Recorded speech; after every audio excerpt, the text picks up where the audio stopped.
cepet berubahnya.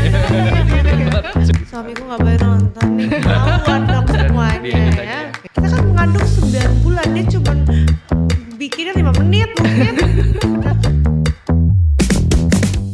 Halo, assalamualaikum. Selamat datang di Bincang Bumil, tempat di mana kita akan sharing tentang kehamilan, persalinan, hingga tumbuh kembang si kecil.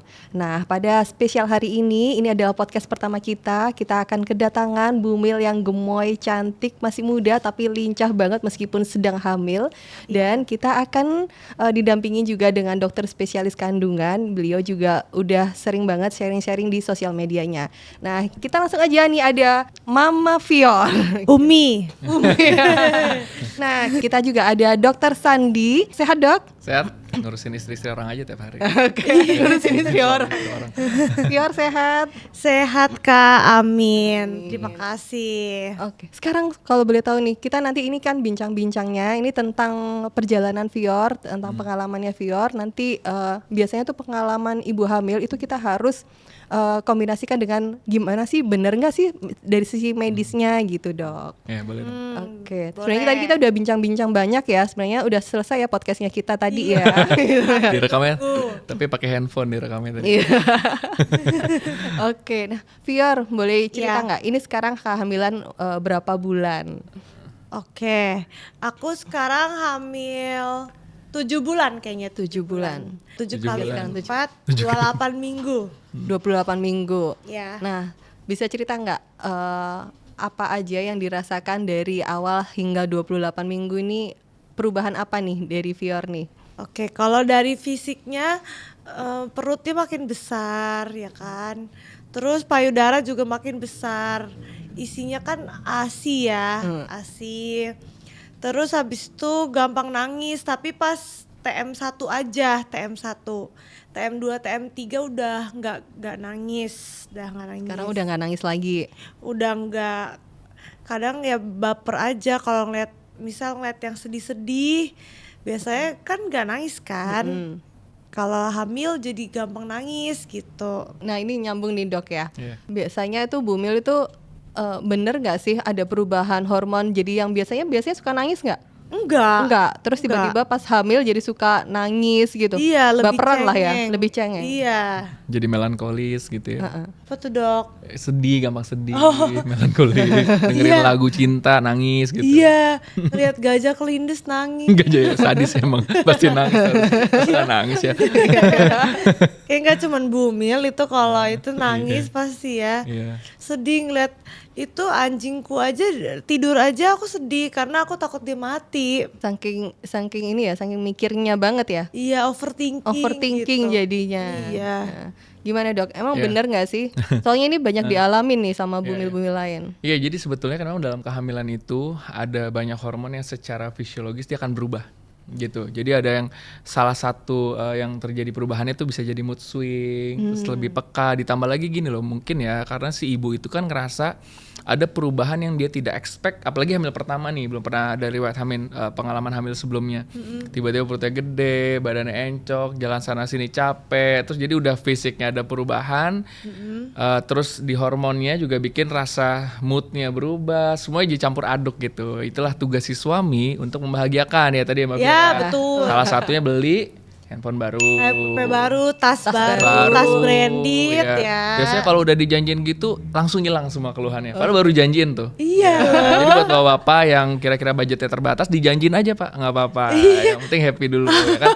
Gitu. Padahal kita tidak berbohong sebagai Bumil. Tapi entah kenapa obatnya cuman itu, Nah, Dok. tuh kan bener, janjiin aja Pak. Iya. Janjiin aja. Jadi dinikmati selama hamil ya, Dok ya. Berarti apa aja listnya yang sebelum hamil itu Ditulis dulu list sebelumnya. yang Iya, belum terlaksana, jadi langsung ditulis sekarang gitu Saya ya. minta maaf ya bapak-bapak, jadi ngerepotin gitu. Tipsnya merepotkan bapak.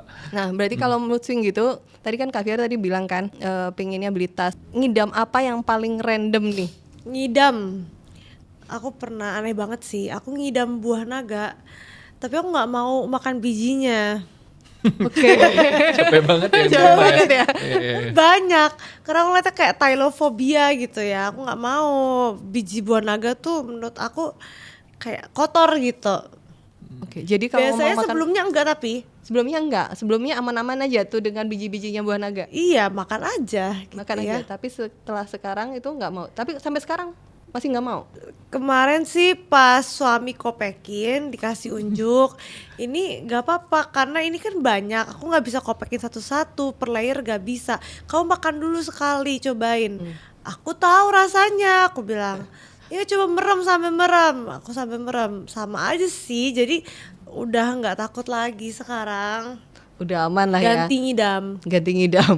Apa Iya. nih? Jadi cuman itu aja, nggak ada yang lain. Ada buah lontar. Buah lontar, aku nggak tahu siapa Iya, tuh buah lontar. itu emang langka, mahal juga sih. Kayak kolang-kaling itu loh yang Oh, di- oke. kan? Iya, yang dalamnya Gede air tapi ya. dok. Itu udah susah dapetinnya, mahal pula. Gak apa sih, di Hero ada. Di Hero. Majestic ada biasanya di Majestic. Di Majestic ya? Iya. Itu di mana ya? Majestic Blok M. Itu yang tempat Jadi jual saya HP. tahu, kita jadi tahu Oke, bola kita lontar jadi ya. bahas Kita tentang jadi buah agen lontar bola akan beli di mana ya. Coba kita ganti bahasan. Kali aja- Saya kali mulai aja ada ditanya-tanya yang- mulai takut soalnya.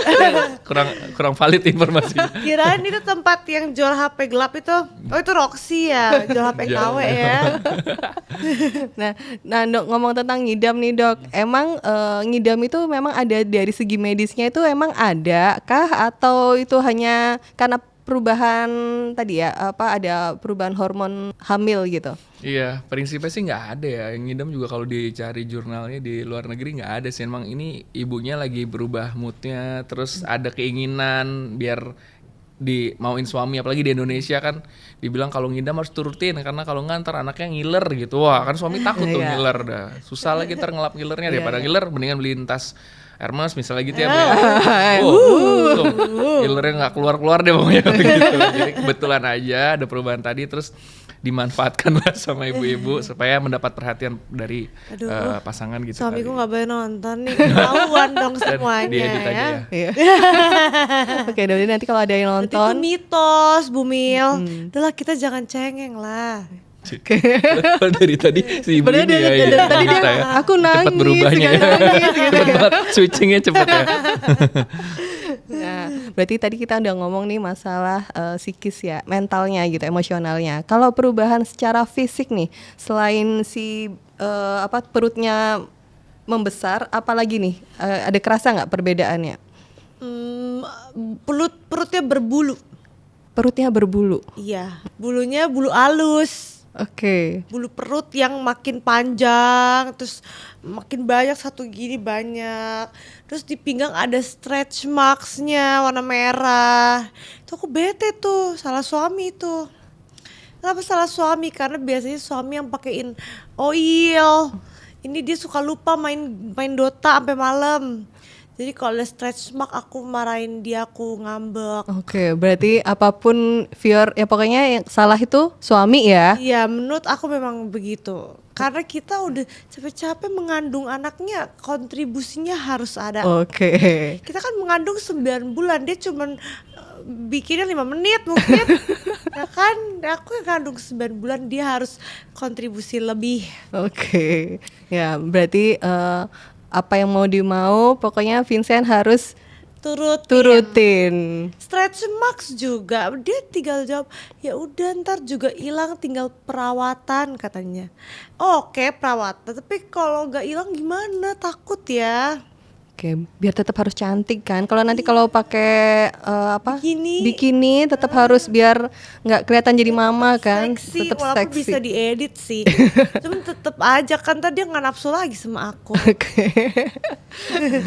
Nah, Dok, apa sih perubahan apa nih? Ini viewer kan ini masih 7 minggu nih. Kalau perubahan yang paling 7 minggu, 7 bulan. Apa perubahan selain perutnya membesar?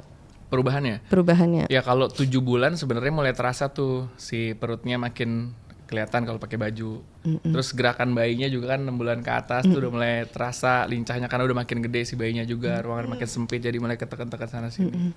Gitu. Tapi secara beban biasanya sih belum sampai yang terlalu signifikan karena kan beda kalau nanti sudah 8 bulan atau 9 bulan akhir trimesternya udah gede banget perutnya, jadi bawa bebannya juga udah berat, mulai encoknya mulai lebih ekstrim, walaupun sekarang udah terasa ya, udah mulai terasa gitu ya, bisa diakalin pakai yang korset untuk ibu hamil ketika aktivitas supaya struktur penopang di panggulnya bekerjanya lebih ringan lah dibantu dengan korset itu, karena bebannya kan tadi udah makin berat. Jadi ada yang bisa dimodifikasi supaya keluhannya yang sudah mulai muncul masih bisa ditoleransi lah gitu. Tapi kalau keluhannya mulai ada yang dirasa mengganggu sampai mengganggu aktivitas ya perlu dievaluasi lanjutan gitu. Oke. Kalau stretch mark, Dok? Kalau stretch mark gimana dok? Stretch mark. Ya, jadi stretch mark itu kan terjadi karena yang tadi kulit perutnya nggak ada isinya, terus jadi teregang tiba-tiba, dan ini setiap orang itu punya rezekinya tanda kutip masing-masing. Ada yang orangnya kulitnya elastis, kolagennya banyak, jadi resiko terjadi ya stretch marknya juga jadi kecil. Tapi ada juga yang udah pakein segala macam oil gitu, Iya. segala macam dari yang murah sampai yang mahal tetap muncul juga stretch marknya gitu ya. Itu yang memang yang bisa terjadi. Tapi yang bisa kita lakukan usaha kan. Tadi udah dilakuin, konsul ke dokter kulit, nanti dapat krim atau perawatan yang dilakukan. Tapi kalau tetap masih ada, nanti kan setelah lahiran bisa dilanjutkan perawatannya.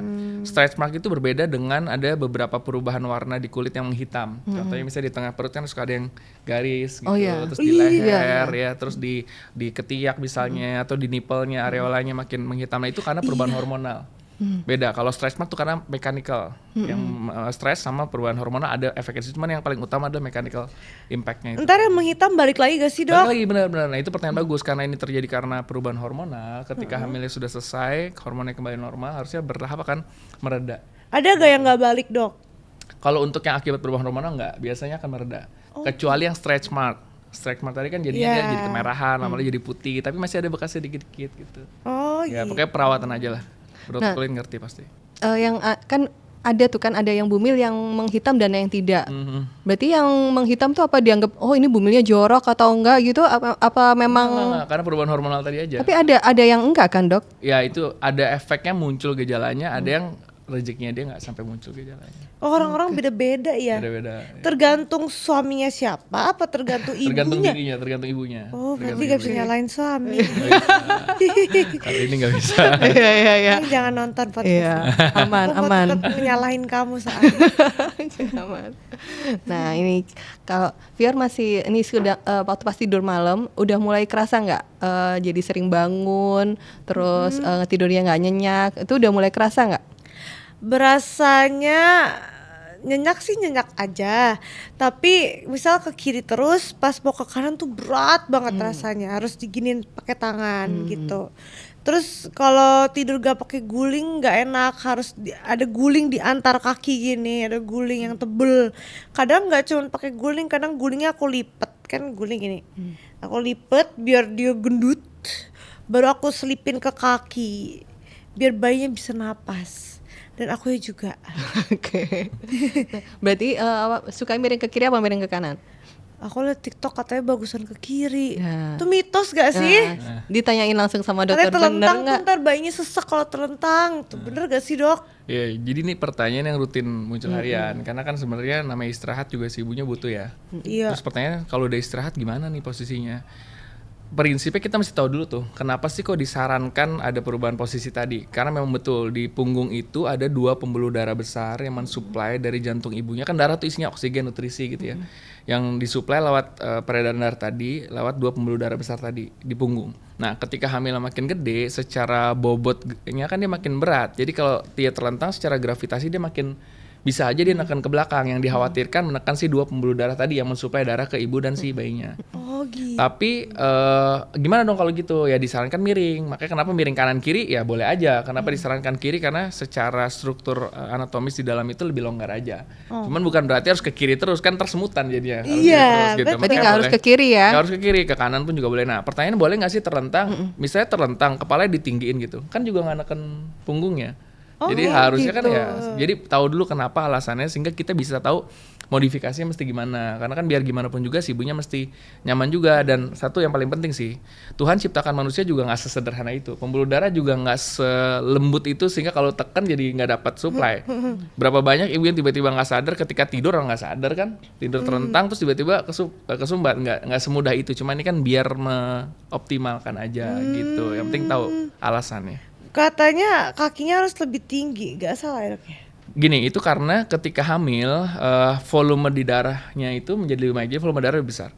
Ketika stagnan, maka banyak cairan yang terkumpul di kaki bawah, makanya jadinya Bengkak. bengkak. Karena kan hamilnya makin gede, dia menekan ke segala arah sehingga cairan dari bawah susah untuk naik ke atas. Nah, ketika tiduran, kakinya ditinggin kan dia terbantukan dengan si gravitasi tadi itu, jadi dia makin naik ke atas dan jadinya bengkaknya meredah. Tapi kalau kakinya dinaikin kan tadi kata dokter harusnya kalau mau telentang ya palanya lebih tinggi. Oh ya, Tapi kalau kakinya lebih tinggi ya pilih berarti salah satu, kayak bingung ya kalau gitu gimana ya. Iya iya. Iya, kayak senyamannya, Iya, senyaman. Yang penting senyamannya. nggak usah terlalu over worry, karena kan tadi sebetulnya alasannya tahu kenapa, terus bisa dimodifikasi biar ibu tetap nyaman, bisa istirahat gitu. Oke paham. Kalau usia di kehamilan ini kan masih 7 minggu kan dok ya? 7 bulan, dari tadi ngomong 7 minggu lagi. Kalau udah usia trimester ketiga, itu Bumil itu kan lebih sering bangun tuh dok ya. Ini jadi spoiler ke Fior nih ya, nanti mau masuk ke trimester ketiga. Jadi katanya tuh kalau udah trimester ketiga sering bangun malam, itu karena gelisah, ada yang katanya gelisah, ada yang katanya suka pipis gitu ya, suka buang air kecil. Atau udah ngerasa kan kayak udah begah banget gitu ya dok. Apakah itu memang akan terjadi atau gimana? Mungkin keluhan saya kenapa bilang mungkin, karena nggak semua ibu hamil merasakan itu. Tapi kalau tadi memang ada ibu yang merasakan itu, kita mesti cari tahu nih secara logis kenapa ya. Mungkin kan udah trimester 3, ada rasa cemas mau persalinan, ada rasa, namanya kehamilan tuh kan sebuah harapan ya. Kita nggak pernah tahu harapannya itu bener nyata apa enggak ketika bayinya udah di tangan. Kayak sekarang anak saya dibilangnya sehat tapi bener kan dalam perut nggak tahu ya. Persalinannya nanti gimana, persalinan saya pengen normal, bisa normal nggak, nyerinya gimana, tadi kita sempat ngobrol juga kan, nyeri gimana. Jadi banyak kekhawatiran, rasa cemas yang terjadi.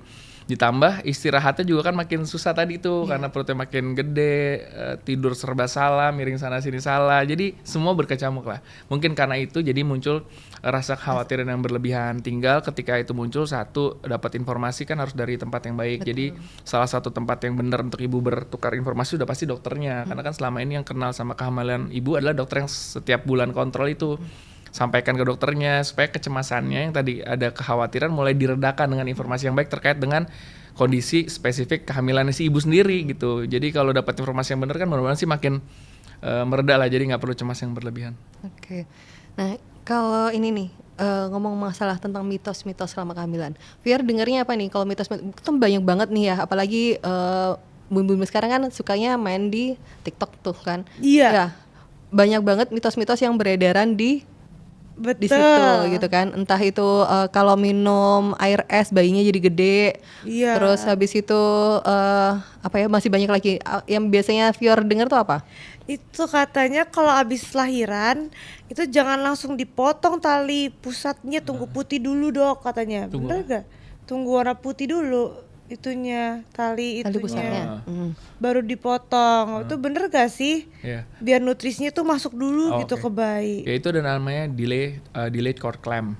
Ah iya tuh itu Bener ya? tuh. Iya. Jadi tali pusat itu kan yang mensuplai darah dari ibu ketika dalam kandungan itu, dia masuk ke plasenta dulu, suplai darah, nutrisinya di plasenta dia bertukar nutrisi baru masuk ke dalam selangnya tali pusat. Jadi bayi selama di dalam rahim itu dia dapat nutrisinya dari situ. Nggak ada tuh bayi nafas kan, orang air semua Iya. gitu kan. Jadi memang dari situ aja. Nah, ketika bayi lahir ada beberapa research yang bilang ketika kita kan mau nggak mau mesti diputus tuh tali pusat hubungannya ketika bayi lahir. Nah, dengan adanya delayed cord clamp tadi, maka nutrisi-nutrisi sisa terutama zat besinya supaya bayi nggak anemia gitu-gitu tuh akan sempat masuk ke bayinya sampai dengan ibaratnya gimana ya, titik darah penghabisan lah. Iya, nggak mau rugi. Nggak mau rugi, benar. Jadi dari situ mudah-mudahan menjadi manfaatnya lebih besar. Itu ada manfaatnya. Tapi lagi-lagi apakah delayed cord clamp itu wajib dilakukan? Jawabannya nggak bisa wajib. Kenapa? Karena tergantung kondisi klinis si bayinya dan ibunya. Ibunya stabil nggak saat persalinan, bisa nggak dia untuk tetap bayinya di situ, nggak ada tindakan emergency yang dibutuhkan dokternya yang nanti mengganggu kalau ada bayinya di situ. Yang kedua yang paling penting kondisi bayinya stabil nggak gitu. Dokter anak nanti yang akan nilai sehingga delay cord clamp itu bisa dilakukan atau tidak. Termasuk juga kan IMD tuh, inisiasi menyusui dini kan habis lahir kan bayinya diharapkan bisa attach dengan ibunya skin to skin gitu. Skin to skin. Betul. Jadi bukan ASI-nya kan, walaupun inisiasi menyusui dini, bukan susunya sebenarnya, ini dokter anak sih sebenarnya harus jelaskan. Cuman mungkin saya bisa sampaikan juga, bukan perkara berhasil nggak ASI-nya keluar, tapi minimal skin to skin kontaknya. Jadi si bayi bisa mencium bau ibunya, bisa merasakan ibunya langsung. Nah itu yang bermanfaat untuk tumbuh dan kembang bayinya gitu. gitu. Jadi kita mesti sangat fleksibel dan lihat secara objektif kondisi bayi dan ibu ketika persalinan. Apakah semua itu bisa dilakukan atau enggak gitu. Ada yang ini Dok, kadang tuh iya aku takut sih. Kayak ASI tuh ada yang rembes dari 7 bulan udah keluar. Ada yang sampai lahiran baru keluar gitu kan. Nah, ada juga yang nggak keluar. Itu gimana Dok? Maksudnya bedanya gitu? Iya nggak apa-apa. Jadi memang produksi ASI memang sudah diproduksi ketika ibunya sedang hamil. Iya. Ibaratnya pabrik udah produksi nih. Cuman apakah pabriknya memeras itu untuk keluar? Bisa saja belum. Kenapa? Karena yang bikin dia memeras kantong-kantong sudah terisi tadi itu adalah salah satunya ada sucking reflex. Jadi gimana si bayinya netek tadi tuh, ngenyotnya itu loh. Terus makanya kalau ibu lagi habis lahiran, mungkin yang udah pernah merasakan, pas lagi netek ada kontraksi-kontraksi. Iya. Karena itu juga salah satu hormon yang dihasilkan untuk bikin kontraksi di rahim tadi. Nah untuk ASI dia bisa bikin semakin dia attach-nya bagus, si bayinya latching-nya baik, bagus, maka produksi makan di feedbacknya produksi makin diproduksi banyak, terus keluarnya juga akan makin deras. Jadi selama nggak ada yang ngenyot, nggak keluar ASInya ya Dok ya? Iya, justru makanya kenapa kalau bisa aja dia penuh gitu. Makanya kenapa kalau bayinya belum bagus nyusuinya, tapi produksi udah banyak kan takutnya meradang tuh saking penuhnya. Iya, Mau nggak mau harus mesti pumping, harus di-pumping. dikeluarin gitu. Karena produksi tetap ada. Oh gitu. Gitu. Ya, nah ini ngomong masalah ini ya, salah satu mitosnya tadi. Kita ngomong masalah bener nggak sih kalau udah trimester ketiga itu kalau pingin bayinya lebih cepat lahir, si bapak harus mengunjungi. Menstimulasi jadi ya. Berhubungan. Ya itu salah satu yang disarankan ketika akhir trimester dan memang waktunya diharapkan muncul kontraksi karena dengan aktivitas berhubungan seksual atau misalnya itu pakai jimbol, bouncing itu kan itu goncangan yang bisa bikin ada tekanan di bawah panggulnya. Tekanan itu bisa dari si struktur si kehamilannya bayinya sendiri, ketubannya sendiri yang neken ke bawah. Nah tekanan itu yang bisa bikin munculnya si kontraksi. Jadi diharapkan kontraksi muncul dan persalinan terjadi gitu. Berarti kalau udah trimester ketiga harus sering dikunjungi nggak? Boleh dong, Boleh banget. Boleh atau sering? Boleh sering? Ya boleh, sering juga boleh kalau bisa nggak apa-apa. Kalau nggak sama sekali? Iya, sebenarnya ada opsi yang lain untuk memunculkan kontraksi. Jadi bukan berarti nggak salah, sering juga salah nggak. Jadi ya mesti dinikmati aja. Yang jelas memang ada manfaatnya. Oh jadi itu tujuan dikunjungi itu untuk kontraksi, bukan biar lemes pembukaannya? Enggak. Justru ketika nanti udah diharapkan kontraksi muncul itu bisa terstimulasi dan muncul kontraksinya. Oh berarti kalau sering dikunjungi nggak ngaruh ya Dok sama biar vaginanya melar? Enggak. Karena memang secara fisiologis ada hormon yang memang nanti makin besar hamilnya itu akan lebih elastis. Bisa bayangkan kepala bayi yang tadi segini kok bisa keluar dari situ karena memang ya itu Tuhan udah create ini sesempurna mungkin. Luar biasa ya. Wow keren Tuhan. Iya, luar biasa. Berarti nanti bisa disampaikan ke Vincent lah ya, boleh gitu ya. Jadi kayak jalan sambil jongkok gitu dipegangin suami itu tuh buat apa tujuannya? Jalan sambil jongkok merangkak apa gimana maksudnya? Kayak di TikTok tuh biasanya suami jadi kita disuruh kalau orang dulu katanya suruh ngepel tapi sambil jongkok. Tujuannya tuh apa Dok kalau gitu? Ini saya coba nangkap yang itu ngepel dulu ya. Biasanya tuh suruh sujud-sujud ngepel supaya kepala bayinya muter ke bawah gitu. Tapi sebenarnya nggak usah ngepel juga tuh dikaryakan aja mungkin infal kali istrinya. Pas lagi gak ada mbak. Yang penting kan posisinya aja, posisinya sujud itu tujuannya biar karena kepala itu tadi kita sempat ngobrolin ya. Kepala itu bagian terbesar dan terkeras dan terberat si bayinya sebenarnya. Jadi secara gravitasi kalau ibunya sujud dan pas kepalanya lagi sungsang di atas kan dia berharap bisa Ke bawah di posisi yang baik dan posisi yang fix itu nanti ketika hamil udah 35-36 minggu karena kan sudah mulai gede bayinya ruangan udah sempit jadi kalau kepalanya posisi di bawah kemungkinan besar dia berputar kan menjadi makin kecil gitu. Kalau bayinya palanya udah di bawah kita sering nungging terus karena kita nggak tahu dia udah di bawah dia bakal balik ke atas gak? Enggak. Oh kalau di bawah ya udah di bawah ya. Harusnya sih enggak. Kasian aja bayinya udah Dan kasihan ibunya juga kan jadi ngap ya. Iya ngep. Iya, betul. Betul. Iya betul. Jadi kalau udah kepalanya udah ke bawah, berarti ya udah biasa aja, santai aja aktivitasnya ya, nggak perlu nungging terus gitu ya. Oke. Nah ini aku ngeliat Fior itu kan aktif banget nih ya sampai sekarang, apalagi sekarang mau traveling lagi ya. Iya. Sebelum mau baby, keluar negeri. sebelum baby lahir katanya biar menikmati lah ya masa-masa cuman berdua nih. Nah, untuk traveling sendiri tadi sebenarnya kita bahas cuman biar semuanya dengar gitu, Dok. Eh, Aman nggak sih buat Bumil gitu? Harus sampai usia keberapa Bumil itu udah nggak boleh traveling gitu? Naik pesawat gitu ya.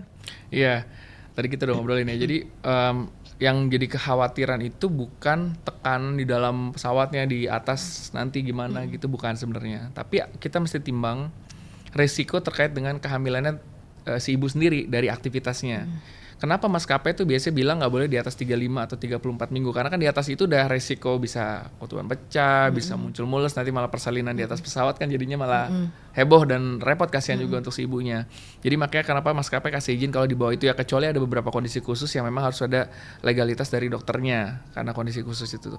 Nah, tapi yang lebih penting adalah kayak tadi Mbak Fior kan rencana mau ke luar negeri tuh dengan kondisi kehamilan sekarang. Hamilnya masih aman-aman aja, ibunya nggak sampai sakit gimana-gimana. Tapi jangan lupa ketika aktivitasnya, jalan di tempat travelingnya, lupa lagi hamil, keasikan belanja, terus tiba-tiba kenceng-kenceng kontraksi, kakinya bengkak, atau misalnya Di kelamaan bener gitu ya. di kelamaan, atau misalnya di bandara buru-buru karena terlambat, ngejar pesawat yang terminalnya jauh kan, jadinya kan itu yang mesti semua dipertimbangkan supaya jangan lupa ibunya lagi hamil gitu. Jadi ya aktivitasnya kan harus disesuaikan supaya risikonya tadi tidak terjadi. Berarti harus lihat-lihat aktivitasnya lah ya, pokoknya sadar diri lah ya. Ya bukan di atas pesawatnya, bukan, tapi justru aktivitasnya tadi. Aktivitasnya sadar, bukan berarti Bumil itu sakit ya, Dok ya.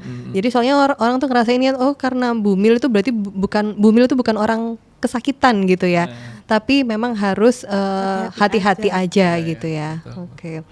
Nah, ini meskipun sekarang masih belum trimester ketiga, tapi udah ada rencana nggak, Fior? Ini nanti akan mau pinginnya persalinan normal atau sesar? Aku maunya sih normal ya. Soalnya takut di black. Takut di black. Takut walaupun katanya lebih gak sakit. Tapi aku takut aja gitu karena pernah lihat video TikTok, video lengkap gitu ya. Kayak dioperasi terus jarum suntik panjang banget, epiduralnya disuntik ke belakang.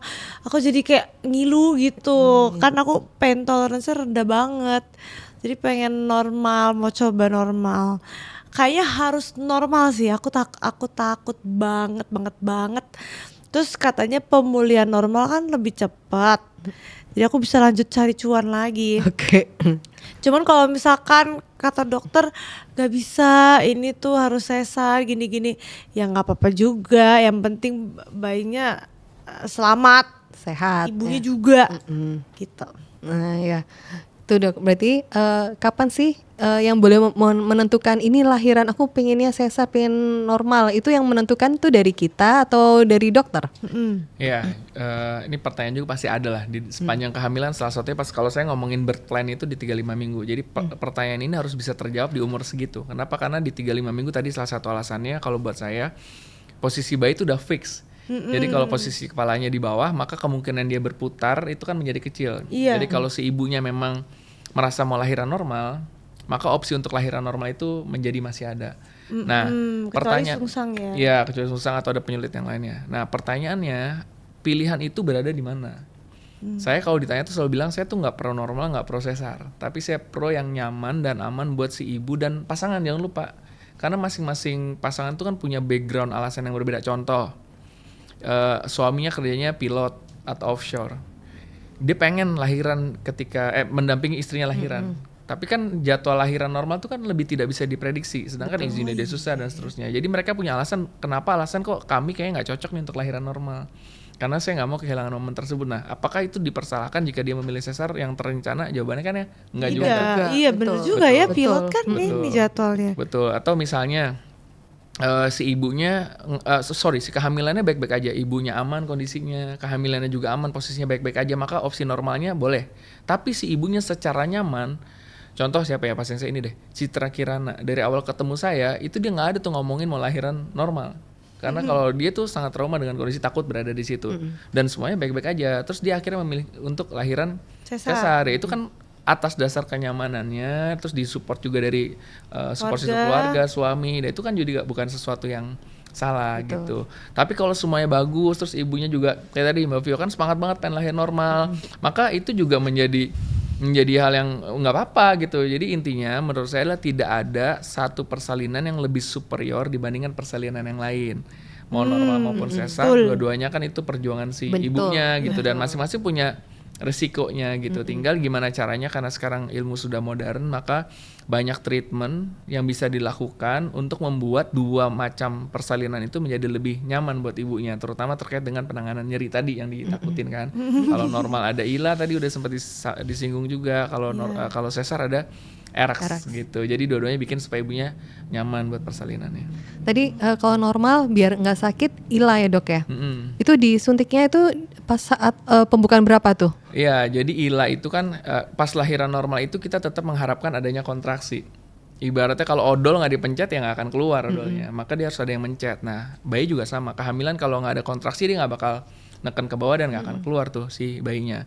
Kontraksi itu dibutuhkan, tapi kontraksi itu konsekuensinya dia sakit buat si ibu ya kan. Nah, ada namanya ILA membuat supaya kontraksinya tetap ada, tapi nyerinya ditiadakan. Nah itu Bener-bener nggak ada? nggak ada. Jadi nanti pembukaan 4 ke atas. Jadi kan ada fase persalinan itu dari buka, nggak ada pembukaan sampai dengan bukaan lengkap tuh bukaan 10. 10. Dari 0 sampai 3 itu kita bilang fase laten, 4 ke 10 sampai lengkap itu namanya fase aktif. Kalau fase laten 0 sampai 3 ini waktunya masih belum jelas, bisa lama, bisa harian, jam, bahkan bisa minggu, nggak ada waktu tunggu yang harus kita agresif rubah gitu, nggak bisa, nggak apa-apa. Tapi kalau udah 4 ke atas tuh udah pakai stopwatch tuh. 4 ke 5 terus sejam misalnya, naik lagi sampai dengan persalinan. Nah, oleh sebab itu kenapa ILA itu mesti di pembukaan aktif, karena kita bisa hitung berapa lama lagi nih persalinan akan terjadi. Dan yang terpenting, nyeri pada proses persalinan itu salah satu warning sign jika terjadi sesuatu yang emergency pada si ibunya. Kita, provider kesehatannya, tenaga medisnya bisa nilai nih, ini nyeri yang masih wajar aja atau nyeri yang sudah tidak wajar. Nah, ketika di ILA kan semuanya sudah nggak ada. Iya.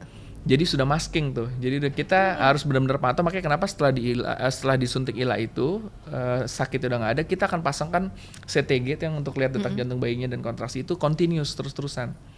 Supaya kalau ada sesuatu perubahan terkait dengan detak jantung bayinya kita bisa capture, nggak misdiagnosis gitu. Jadi itu kenapa alasannya baru bisa dibuka 4, karena kita harus ada batasan waktunya, nggak boleh terlalu lama. Terus kalau ada emergency kita bisa capture, kan di situ kita langsung pantau berkelanjutan. Tapi kalau sakit yang nggak wajar dan nggak pakai ILA, dok, itu nggak perlu ditempelin itu ya? Nggak wajar tuh bisa macam-macam, maksud saya bisa aja misalnya plasentanya misalnya lepas, atau misalnya kalau ada riwayat persalinan sebelumnya dan melahirkan normal dan feedback gitu, area bekas operasi kan tipis jadi robek terus jadi sakit sekali. Jadi ada kata-kata sakit sekali, nah sekalinya itu bisa kita capture gitu. Nah itu yang nggak ada ketika sudah diilangkan, jadi masking semuanya udah Iya, hilang gitu ya, makanya harus berasa. gitu. Semangat Fior. Iya, aduh, berasa kayak besok mau lahiran nih. Iya, masih 2 bulan lagi. Padahal masih 2 bulan lagi ya Tuhan. Dinikmati. Masih habis ini kan mau liburan dulu. Oke, kita ada beberapa pertanyaan dari netizen. Kemarin udah sempat siapa yang mau tanya sama Dokter Sandi sama Fior, ini ada pertanyaannya. Dok, bener nggak sih kalau kita di belakang? Dok, bener nggak sih mana nih? Apa iya kalau mau punya anak kembar harus promil? Ada vitamin khusus? Ya, kembar enggak sih. Maksudnya promil gini, kan promil tuh ada macam-macam. Dari mulai ngejar masa subur itu promil natural. Ada lagi distimulasi kasih obat buat bikin telurnya matang terus berhubungan, tuh juga stimulasi ovulasi namanya. Di atasnya ada inseminasi, selain distimulasi ntar spermanya diambil dimasukin lewat pakai alat oleh dokternya. Atau yang paling advance adalah bayi tabung. Telur sama sperma ditemuin di laboratorium, jadi embrio baru dimasukin ke dalam si ibunya. Nah, apakah promil itu semuanya bisa di-create untuk si kembar? Jawabannya enggak, kecuali ya bayi tabung. Karena kan kalau bayi tabung ntar kita bisa lihat nih yang dimasukin berapa banyak embrionya. Kalau yang dimasukinnya udah 2 ya berarti kan diharapkan dua-duanya bertumbuh baik, bisa aja jadi kembar 2. Tapi kalau misalnya yang tadi yang lain itu selebihnya dari itu, ya itu namanya rezeki aja. Ada nggak vitamin yang membuat bayi jadi kembar? Enggak juga, itu emang untung-untungan. Tapi secara research ya, pada trait keluarga yang punya riwayat kembar, kemungkinan kehamilan berikutnya pada si ibu itu juga kembar juga tinggi gitu. Berarti harus punya ini ya, harus punya silsilah dulu. Ada faktor gitu. ya, tapi bukan harus. Maksudnya ketika ada yang faktor itu punya, maka dia kemungkinan hamilnya kembar bisa lebih besar dibandingkan teman-teman lain yang nggak punya silsilah keluarga kembar gitu. Kalau anaknya kembar ya harus sesar dong, dok. Kembar bisa lahir Bisa normal, tergantung posisinya, tergantung ukurannya, tergantung ibunya. Tapi umumnya memang untuk menghindari resiko biasanya sesar. Tapi bukan berarti tidak bisa lahir normal, bisa. Oke. Ada pertanyaan lagi? Dok, memungkinkan nggak kalau di kehamilan pertama sesar, terus di kehamilan keduanya normal? Oh bisa dong. Jadi tadi yang saya sempat singgung ya, namanya VBAC, vaginal birth after C-section, persalinan normal dengan riwayat sesar sebelumnya. Tapi ada checklistnya. Jadi gini, sesar itu kan tadinya rapat gini, terus kita sayat, bayinya keluar, dirapetin lagi, layer by layer kita jahit. Harapannya proses penyembuhannya akan baik gitu. Dulu ya. Gitu. Kalau penyembuhannya baik maka tebalnya akan tetap baik. Tapi kalau penyembuhannya nggak baik, dia bisa aja tipis di area tersebut. Nah, ketika hamil makin gede, areanya tipis. Kalau kontrasi kan takutnya robek scarnya, jadinya takut perdarahan. Nah, sehingga kalau persalinan normal dengan riwayat sesar sebelumnya harus banyak checklist yang harus dilengkapi dan dilewati tadi. Salah satunya yang pertama adalah jarak antar persalinannya nggak boleh terlalu dekat. Berapa 18 bulan atau 18. ya 1,5 tahun atau gampangnya 2 tahun deh. Jadi kalau sudah lebih 2 tahun maka checklist itu yang pertama ada, kesempatannya ada, tinggal dipantau lagi nih. Kehamilannya gimana, ibunya ada komplikasi nggak, letaknya dan seterusnya. Itu ntar checklist berikutnya. Itu 2 tahun itu maksudnya jarak dari Antar delivery time, antar persalinan. antar persalinan, bukan hamilnya ya? Nggak, persalinan. Maksudnya nanti 2 tahun baru boleh hamil lagi, Nggak, enggak ya? persalinan Berarti ya. kan soalnya kan antar 9 bulan kan soalnya. Berarti 1 tahun lebih udah boleh hamil lagi gitu. Iya, persalinannya, antar persalinannya. Oke, ada satu lagi? Oke, Dok, apakah di kehamilan pertama kena preeklamsia, di kehamilan kedua bakalan keulang lagi nggak? Preeklamsia, jadi preeklamsia itu adalah komplikasi kehamilan di mana tekanan darahnya tinggi. Jadi kalau ibunya nggak ada tekanan darah tinggi, nggak usah kepikiran saya preeklamsia nggak nih gara-gara kaki saya bengkak, nggak usah dipikirin. Karena kaki bengkak bisa tadi seperti yang kita obrolin kan, bisa aja karena perubahan fisiologis kehamilan saja, stagnansi cairan di kaki. Tapi kalau udah ada tensi yang tinggi, kita mesti definisikan apakah dia benar karena preeklamsia atau hanya hipertensi dalam kehamilan biasa. Gitu, jika sudah tegak preeklamsia dari dokternya, maka kehamilan berikutnya betul resiko berulang preeklamsia menjadi tinggi. Gitu. Jadi mesti lebih waspada, kontrol teraturnya, cek rutin tensinya gitu kalau di hamil berikutnya dengan riwayat preeklamsia. Oke. Nah, tipsnya nih Dok, tips umumnya disuruh bilang berikan 3 tips untuk yang utama untuk menjelang HPL. Tipsnya. Ya, ini karena berhubung kita dalam kondisi podcast. Jadi tips pertama adalah sering-sering nonton atau sering berdiskusi karena tujuannya supaya banyak pertanyaan yang tadinya berujung kecemasan menjadi mereda. Mudah-mudahan dengan banyak informasi, ilmu bertambah, maka kecemasan itu tadi makin berkurang. Karena kan mau nggak mau kan mesti dihadapi proses persalinan, nggak mungkin kita tunda-tunda nih. No way back lah, akan nyampe juga di situ. Terus yang kedua, mesti ada afirmasi diri. Supaya ibunya mesti yakin dulu ketika ngomongin birth plan itu udah mulai jelas tuh. Saya mau lahiran apa, nggak boleh ragu-ragu, nggak boleh bingung. Karena kehamilan dan persalinan itu kan sangat dinamis. Bisa aja lahiran normal tiba-tiba pembukaannya nggak maju terus jadi sesar. Jadi kan itu sangat dinamis. Kalau kehamilan dan persalinannya saya sudah dinamis tapi si ibunya masih ragu-ragu kan makin kasihan gitu, makin kacau. Makanya ketika ngomongin birth plan, si ibu dan pasangan sudah mulai tahu nih saya mau lahirannya gimana dan diskusi sama dokternya memungkinkan nggak dengan rencana persalinan saya. Itu yang kedua. Yang ketiga ya, terakhir timnya 3 ya. Satu lagi menurut saya sih support system ya. Support system tentu saja suami. Ketika istrinya mengeluh tuh bukan sesuatu yang manja-manjaan, tapi mungkin aja memang karena sesuatu yang perlu dapat perhatian dan konsen khusus gitu. Dengerin Ya belanja tuh salah satunya misalnya. Tapi Belanja tuh langsung happy kan bapaknya tadi semuanya bisa. Ya, jadi support system suami mendampingi, terus meyakinkan bahwa persalinannya bisa senyaman mungkin buat si pasangan, keluarga juga. Menurut saya itu penting banget ya. Jadi dari semua itu mudah-mudahan nanti si ibunya bisa menikmati kehamilannya dan juga bisa menikmati persalinannya gitu. Oke, tuh dicatat semua. Nah, Fior, apa sih harapan terbesarmu buat babymu nanti? harapan terbesar. Semoga bayiku lahir sehat, Amin. normal, Amin. dia nggak kenapa-napa, itu udah paling penting ya kan. Terus biar yang kedua asiku banyak, Amin. biar dia pinter kayak Albert Einstein. Terus sama yang ketiga biar dia nanti pas udah gede bisa jadi model internasional. Cewek Karena soalnya ya. pasti anakku tinggi atau jadi artis. Nggak boleh yang lain nak.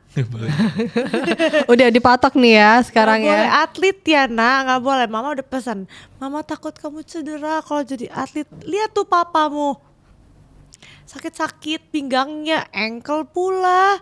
Ya kan mama nggak mau kamu kayak gitu ya. Nggak Oke. boleh.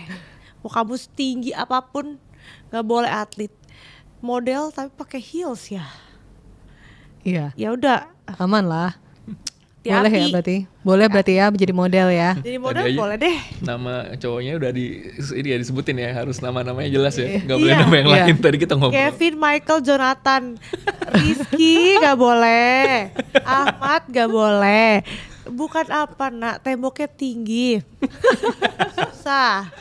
Kalau kata netizen, air wudhu ketemu air baptis jadi air mata. Nanti kamu sakit hati, udah jangan. Mama bisa emosi kalau kamu disakitin hatinya sama cowok ya. Bisa mama tinju cowoknya. Ya. Lihat dulu papa kamu tingginya 2 meter ya. Itu di smackdown cowoknya. Hati-hati ya cowok-cowok ya. Iya. Mau deketin anak saya lihat dulu bapaknya tuh. Udah posesif nih ya. Udah posesif dari awal nih ya. Hati-hati kalian di smackdown. Iya. Siapa aja tadi berarti yang boleh, siapa tadi teh? Kevin, Michael, Michael. Jonathan, Lee Min Ho. Oke. Nggak boleh. Lee Min Ho nggak boleh. Oke. Nih ya, jadi mama-mama ya yang denger ya, bunda-bunda yang denger. Nih sudah ada clue-clue kalau umpamanya mau deketin anaknya Vior gitu ya. Iya. Ya, dikasih namanya, tadi sudah dikasih clue siapa nama anaknya gitu ya. Berarti kalau sekarang umpamanya sekarang nih udah lahir, anaknya berbeda, ganti langsung ya gitu ya. Ganti minta namanya. Ya. Biar bisa deketin anaknya Vior gitu ya. Nah dok, ini aku agak kepikiran nih ya, kan suaminya Vior tuh kan tinggi banget nih ya, 2 meter ya Vior ya. Iya. Nah itu apakah otomatis berarti si baby itu pasti tingginya setinggi bapaknya atau gimana? Emang Bahaya. pasti gennya itu pasti, ini berarti kalau bapaknya tinggi berarti anaknya pasti tinggi banget Atau gitu. ikut mamanya gitu kan. Ya. Jadi Ya kalau jawabannya pasti, jawabannya nggak pasti. Nggak Cuman pasti. ada potensial bisa ada setinggi itu karena orang tuanya bisa setinggi itu kan. Jadi kita tinggal dilihat pas lahir, terus disuplai nutrisi, olahraga gitu untuk mendapatkan tinggi potensial tadi tuh supaya maksimal kan. Oke, susah kamu nak cari cowok. aman. Tinggi nak. Tapi jangan sama cewek juga. Tetep cowok ya. Oke. Nah nih, kalau mama disuruh ngasih rating untuk Vincent nih sebagai suami siaga 1 sampai 10. 9. 9. Berarti kurang sedikit lagi Vincent gitu ya. Karena kesempurnaan hanya milik Tuhan. Oke. Tapi berarti sudah almost ya. Kurang 10 menit lagi. Oke, ya. Udah almost iya. Berarti tinggal aku lahiran ntar beliin sushi sayang, aku udah ngidam banget sashimi yang mentah-mentah. Karena selama ini kan gak makan itu. Iya. Kenapa sih dok? Kita tuh waktu pas jadi bumil tuh pengen banget kan makan sashimi gitu. Kenapa sih nggak boleh makan sashimi? Ya prinsipnya sebenarnya kan itu masuk ke deep sea seafood. Jadi kalau yang dikhawatirkan ada kontaminan merkuri, timbal gitu-gitulah, logam berat. Karena ada researchnya, ada korelasinya dengan autisme pasca lahir. Cuman kalau kesini sih lebih mikirnya ini sih sederhananya ya. Takutnya kalau mentah nanti ada bakteri, mencret, malah jadi sakit, udah hamil terus jadi perkara baru kan, lebih baik sabar-sabar aja gitu. Bener. Iya, waktu aku di kandungan kena toksoplasma dan rubella. Terus disuruh gugurin. Tapi mamiku nggak mau. Jadi suruh minum pil. Katanya apa sih IgD dan IgD apa? IgM, IgG. Iya itu katanya positif semua katanya. Terus udah nggak ketolong ini bu katanya. Mamiku nangis-nangis tiap hari mau pertahanin. Terus ketemu namanya dokter Yoso. Dokternya itu Rafathar tuh, guys. Tapi udah meninggal. Tapi dia bilang masih bisa bu, tapi mahal bu obatnya. Cacat gak dok anak saya? Insya Allah katanya. Ya udah dok gak apa-apa. Akhirnya mamiku minum tuh obatnya. Selamat akunya. Selamat. Jadi lahir cantik nih. Iya, alhamdulillah. Nggak, berarti ketakutan itu ya dok ya, ketakutan ada tokso dan sebagainya ya. Emang harus kalau mama kan kalau ngomong tokso berarti katanya yang nggak boleh melihara kucing yang berbulu-bulu gitu, bener nggak? Oh iya benar, jadi kan ini beda nih kalau tadi kan perkara yang makanan Iya, seafood, makanan, kalau ini kan yang tokso, rubella itu. itu parasit yang memang dibawanya oleh hewan peliharaan, dikhawatirkan lewat situ, walaupun bisa dari kontak yang lain. Sehingga ketika ibunya hamil, kita jagain supaya nggak ada infeksi baru sepanjang hamilnya, atau jika memang sebelumnya ada infeksi dalam waktu dekat mendekati kehamilannya dan dikhawatirkan bisa membuat kecacatan pada si bayinya, maka ketika diketahui betul ada infeksi itu, maka tadi seperti yang sudah disampaikan, dikasih obat, di treatment supaya bisa aman lah untuk si kehamilannya. Oke. Nah dok, ada sebelum kita ngomong pesan-pesan buat para calon ayah, ada ini nggak pesan-pesan buat Fior nggak? Biar Fior lahir lancar, aman gitu. Iya. Menurut saya sih pesannya kayak banyak belanja ya, karena kalau dari saya baru pertama kali ya ketemu Fior ya, baru pertama kali ketemu. Aku mau tas Chanel C25. Udah tahu lagi ya, udah tahu lagi tipenya ya. Kayak tasnya makin kecil makin mahal ya. Iya. Apa ya, bahannya makin dikit padahal. Iya, jadi kalau menurutku sih karena ini baru pertama kali ketemu, tapi kalau ngeliat karakternya kayak sih sebetulnya tough ya. Cuman memang beberapa informasi bikin khawatir, cemas, dan itu wajar. Tapi ketika informasi dilurusin buat Mbak Fir, mudah-mudahan sih semua sih bisa nyampe tuh ke titik yang diharapkan. Tadi semangat banget melahirkan normal, bisa lah, insya Allah semua normal. Oke, nah ini apa nih dok pesan dokter untuk para calon ayah yang kadang tuh bingung harus gimana nih saat nemenin persalinan? Wajar bingung sih menurut saya, apalagi baru pertama kali. Apalagi ntar suruh nemenin di sebelahnya ngeliat istrinya kesakitan gitu kan. Terus pas operasi juga ngeliat darah takut misalnya. Menurut saya sih wajar, sekuat-kuatnya suami ketika mendampingi yang badannya gede bisa aja nangis depan mata saya. Itu sering banget. Dan itu gak diduga misalnya. Tapi kekhawatiran itu kan karena bukti cintanya suami kan ke istrinya. sayang. Jadi dua-duanya harus saling mengerti. Terus buat si suami ya mendampingi bukan hanya ketika persalinan tapi ketika kontrol, kan banyak informasi yang didapat tuh ya. Justru di situ momen dimana bapak bisa banyak bertanya supaya bisa mendelivery keinginan istri persalinan supaya nyaman tadi gitu kan. Itu harapannya kan gitu. Menurut saya sih itu kali ya kuncinya. Iya, oke, nggak kerasa nih ya, udah hampir 1 jam kita. Thank you so much, Dokter Sandi. Terima Thank you, kasih. Fior. Terima Lahirannya kasih. lancar, Sama-sama, dokter. Fior. Semuanya. Abis ini udah mau persiapan bantuin istri orang Istri ya. orang yang Istri istri orang ngurusin disuruh istri lagi sama orang. suaminya. Good luck ya dok. Makasih loh. Oke, Yes. terima kasih banyak. Nah, jadi buat para bunda, takut itu wajar banget pas saat hamil, tapi jangan lupa bunda nggak sendirian karena ada kita nih yang nemenin semua di sini. Nah, buat ayah, support kecil kayak nemenin kontrol, ngedengerin curhat, belanjain istri, sampai sekedar bilang aku ada di sini. Itu berarti banget. Kehamilan itu bukan cuma perjalanannya bunda, tapi juga ini perjalanannya nih berdua gitu. Jadi hadapin bareng-bareng biar bunda lebih tenang, ayah lebih siap, dan si kecil tumbuh dengan ceria. Sampai ketemu di episode selanjutnya, ayah bunda. Bye guys. Bye.